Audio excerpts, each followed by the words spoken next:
Did you ever wish you had someone to tell you the truth about what it takes to run a successful business and live a fulfilling life? Well, my friend, you've come to the right place. So grab your favorite caffeinated jolt or cocktail and your courage and get ready to get to work. I'm Janessa Borges, a therapist, mindset coach for entrepreneurs, and a feisty Latina from Miami. I've been referred to as a trailblazing powerhouse with relentless energy and outside-the-box ideas. And I'm determined to teach you the exact tools you need to stop settling and start kicking some serious derriere. What do you say? Are you in? Then let's get started. Welcome to the Success Mindset for Entrepreneurs podcast.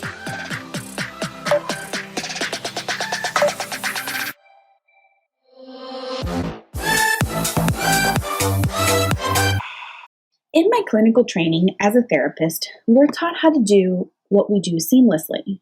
After all, people are coming to us, the experts, for help because we know it all and we know how to fix your problem. As I prepared for this episode, I realized that the therapeutic profession, while beautiful and well-intentioned, only hindered my emotional growth because I had to be perfect for my patients. I have to look impeccably professional. Hair, check. Makeup, check. Perfect shade of blush silk shirt that's soft and airy, check. Unwrinkled and dry cleaned, check. Matte see-through, check. Perfect black pencil skirt, check. Past knee length, check. Listen, respond, don't share personal life, check. Oh my God. Talk about pressure and so unrealistic. So I wanted to dedicate this episode to progress, not perfection. And I wanted to show you a little bit of exactly what it is that I do when I'm coaching my entrepreneurs when they're working on new projects. Since my childhood, I've always strived and poured all of my energy to overachieve. And as a result, there has never, ever been anything in my entire life that I wanted that I have not attained. I'm not sharing this to be snotty or to be pompous, but I cannot think back to any moment in my life where there was not one thing that I wanted that I really didn't get. And it's because once I set my mind to something, there is no telling me no. There is no failing. There is a few tries, but it will happen. And I guarantee you that this comes from my very stubborn, overachieving mom who did that her entire life. So to overshare, but this may give you a little bit more about my personality. My parents started dating when my mom was 13. My mom's parents moved to Florida, where I was eventually born. And in between, my father, because they met in New Jersey, stayed up north. And they still wanted to be together. So at some point, they thought about getting married. My mom was 16 years old. And she went to my grandparents, who of course said, absolutely not, you're too young.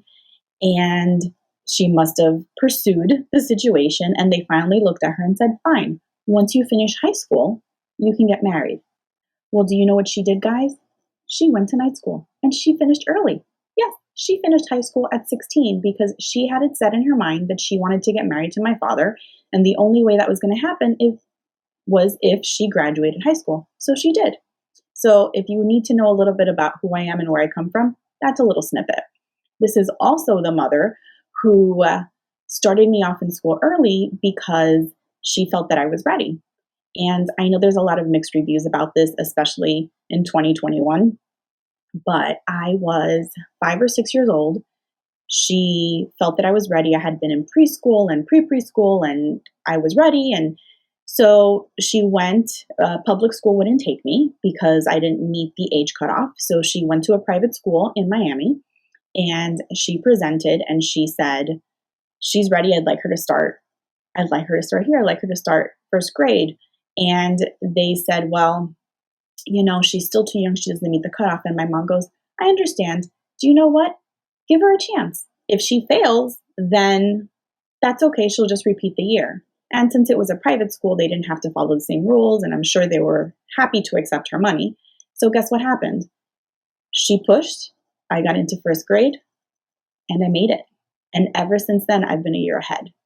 And I share this story because this is where I get my mindset of once you want something, you can push through. However, I also want to highlight the difference between progress and perfection. As I just shared, I am the overachiever of overachievers. I started second grade at 5 years old. I graduated high school at 17 with honors. I was on my own at 17 in college with a full tuition scholarship, graduated with honors from college while finishing a semester early, received a scholarship at my prestigious alma mater. The list goes on and on.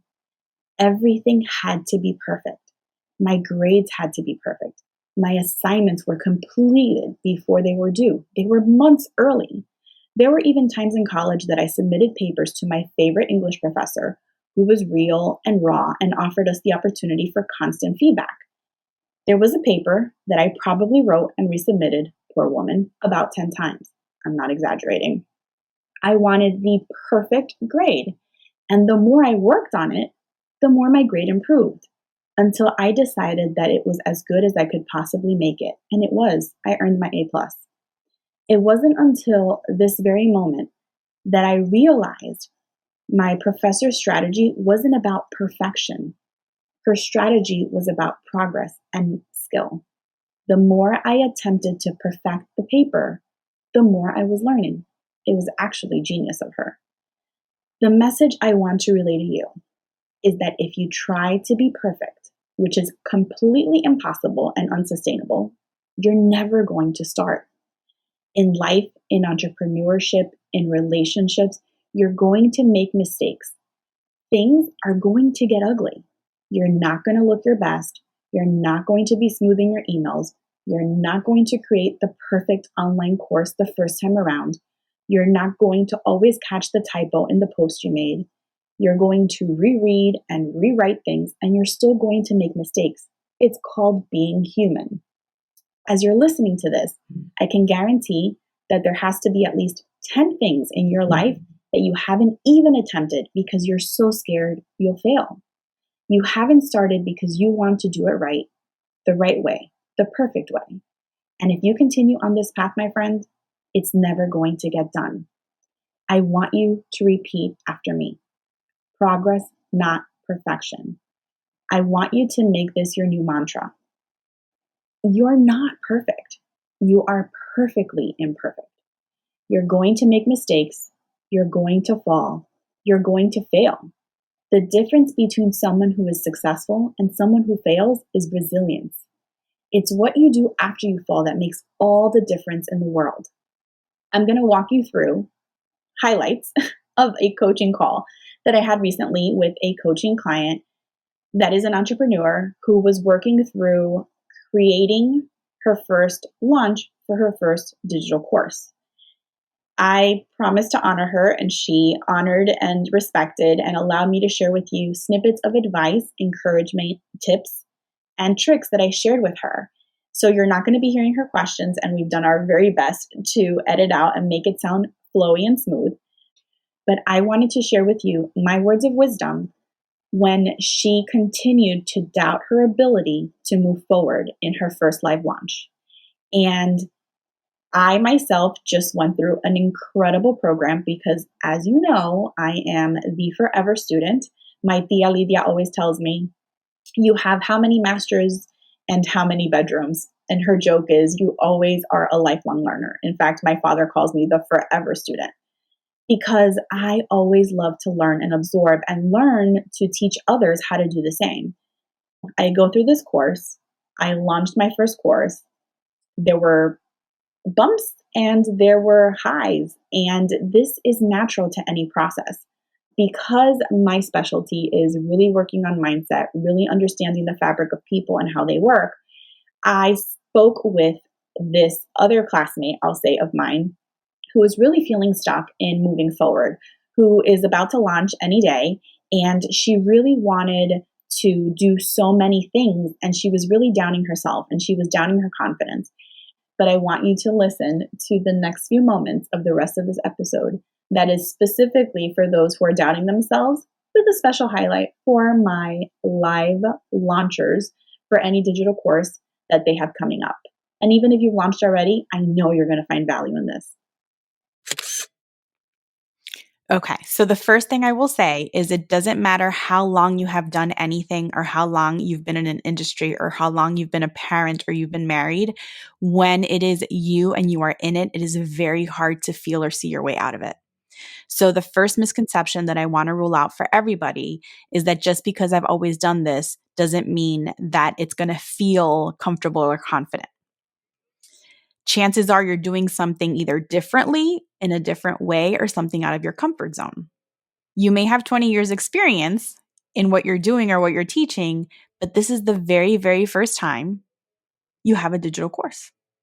And that's exciting and it's scary, but the scary comes from it being new. And guess what? After you go through this first launch and you have your course together, you're no longer a virgin. And all of these fears will move past you the same way they did after you started your business.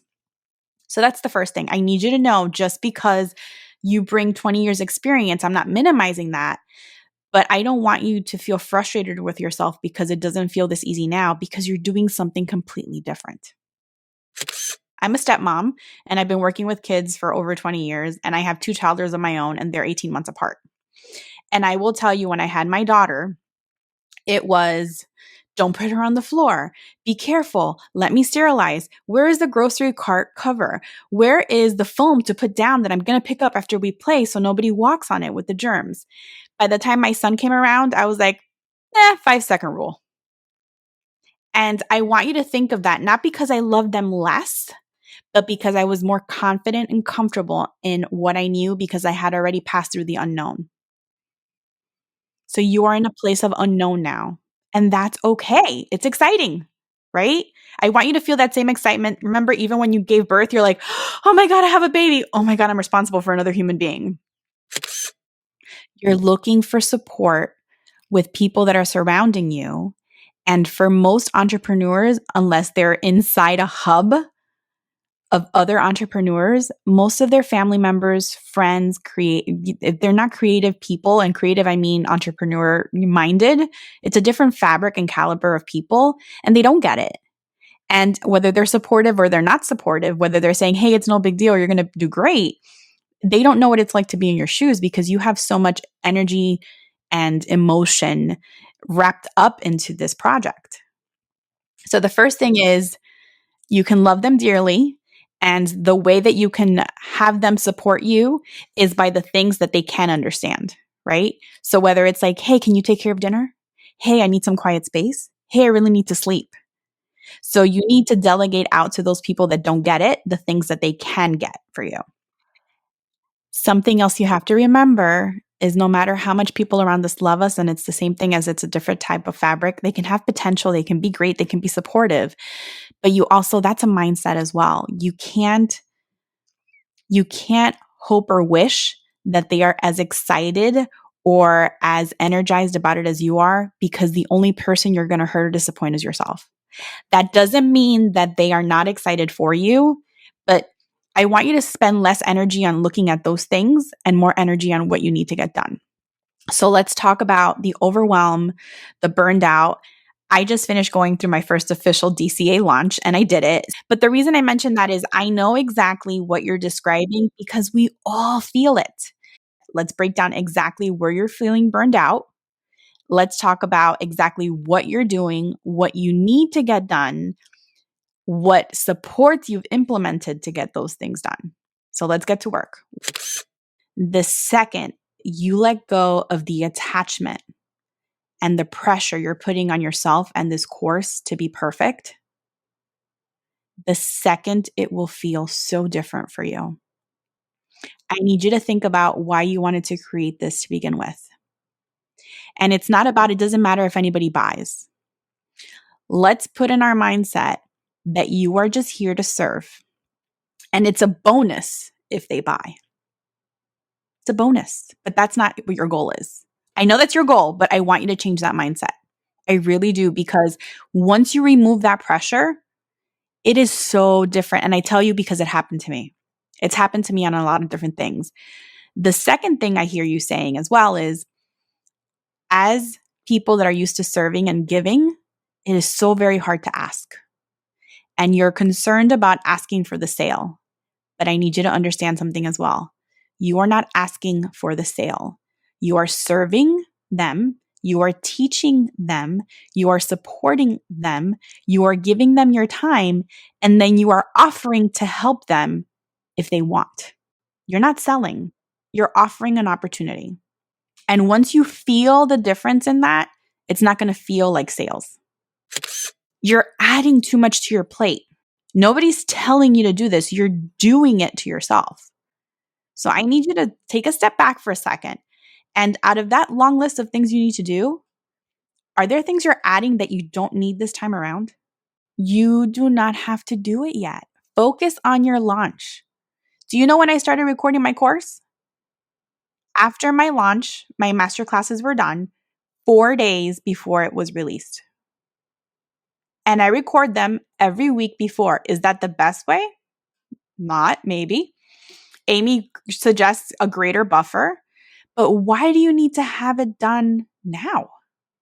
You are trying to think of way too many things. It's like you're worried about what you're making for tomorrow's breakfast and you haven't even started today's lunch. But I don't know if you hear that you're telling yourself, I'm not expecting a high turn up rate. You're telling yourself that. Would you go to your kids and say, pick up your hair, but I'm not going to expect you to look pretty today? Study for your test, but I don't expect you to do well. Would you ever do that to them? Why are you doing it to yourself? There's no need to do any of that. But listen to what you're telling your body, listen to what you're telling your brain. Your mouth is very powerful. And you are telling this to yourself. Okay, so we're taking that off the table too. You're not having a low show up rate. You have 200 people and you're going to create your sequence. That is what we're doing. Okay, who is creating your sequence for you? Why don't you hire somebody to put it? Mhm. Email it to them later. And if you have to set it up, you can either have your tech person draw up the email and you can have the person that creates it draw up the plan. But that's what I'm saying. They don't need to get it the second they're on with you. They can even receive an email and say, thank you so much for showing up live. Put in your information so you can even just have them do a landing page to say, thanks for showing up live. You're going to post a link and they put in their email and we'll be sending you your your show up live bonus, in your email. Be on the lookout in the next few days. You don't need to have it ready for your webinar. And remember, when you're saying, I have this show up bonus, I have this fast action bonus, number one, your ICA doesn't know what any of that means. Number one. And number two, if they do, they don't know what that was. You can change it. Your fast action bonus can be a repurposed resource you already have. And your or your show up live, whatever. And your fast action can be a free coaching call with you, an add-on. You can make it whatever you want. It's your people. If that's too much for you, it's too much. You make it whatever you want. Maybe it's a pre-recorded video of you saying something that will guide them in something they didn't know. You're overthinking this because you've already been where they need to go.